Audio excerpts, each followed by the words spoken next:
আমি তো দেখি না কারো দুঃখ আছে, মানুষ জীবনে কারো দুঃখ নাই। যার দুইটা চক্ষু নাই সেটা হচ্ছে দুঃখী। জন্মদাতা মাও দেখা পারে না, নিজের জন্ম দেওয়া বাল বাচ্চা দেখতে পারে না, ঘরের পরিবার স্ত্রী তার চেহারাটা জীবনে দেখতে পারে না। আল্লাহ যে পৃথিবীতে সৃষ্টি করছে সেই পৃথিবীটা দেখার মতো তাকে মধ্যে সেটি দুঃখী।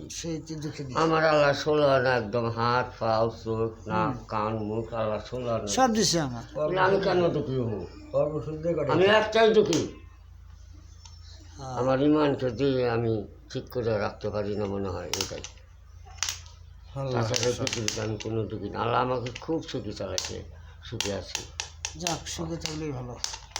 রব্বুল আলামিন মানুষের প্রতি সবসময় রহমান নাজিল করে। যার যার দুঃখ হয়েছে যদি করে তাই না নেই কর্মে আল্লাহর দোষ নাই। হ্যাঁ, এই হচ্ছে মানুষ জীবনের সুখ আর শান্তি। সুখ আর শান্তি। হ্যাঁ, সুখ আর শান্তির মধ্যে কোনটা ভালো? তাহলে ভালো, যার সুখ আছে হ্যাঁ, শান্তি নাই, ও সুখের কোনো দাম নাই। আর যার শান্তি আছে সুখ নাই, ভবিষ্যৎ যে আল্লাহ তাকে সুখী বানাবো আশা আছে, আশা থাকে। শান্তি যদি আছে তাহলে ভবিষ্যৎ সুখ হওয়ার আশা। ঠিক বলছো, আশা আশা আশা আশা আশা আছে, শান্তি নাই।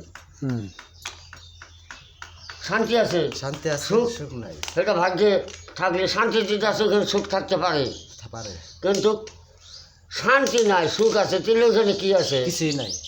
টাকা পয়সা সবই আছে, আমার শান্তি শান্তি নাই, তাহলে ধন সম্পত্তির কোনো মূল্য নাই। এটাই কি 5 বেটা থাকতে ভিক্ষা করে খায়, আর 1 বেটা থাকতে সে আল্লাহ তাকে বাদশাহী করে খায়, কিন্তু সে 1 বেটা চিন্তা করে নাই। আল্লাহ যে মা বাবা জন্ম দিয়েছে, আল্লাহ সৃষ্টি করছে, তার চিন্তা করছে। যদি হে ভবিষ্যৎ 5 বেটা জন্ম দেওয়া হয়, এটা মানুষের মতন তোর পারে ও ঘরে ও ঘরে ও ঘরে হাসে কেউ না। ওটা হচ্ছে বানর জন্ম।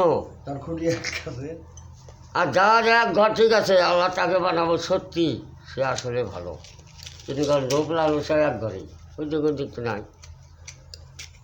আর যদি 5 পোলাও আছে, যদি হে সুখী 5 মুঠি গাইনে যখন তার সামনে দেবো তাহলে সে সুখী। একজনই খবর নাই সুখী কি আর কি শান্তি আছে, টাকা পয়সা আছে, বেটা সম্পত্তি আছে, কিন্তু একটা শান্তি নাই, তাহলে সুখের কোনো দাম নাই। এইটুকু। আল্লাহ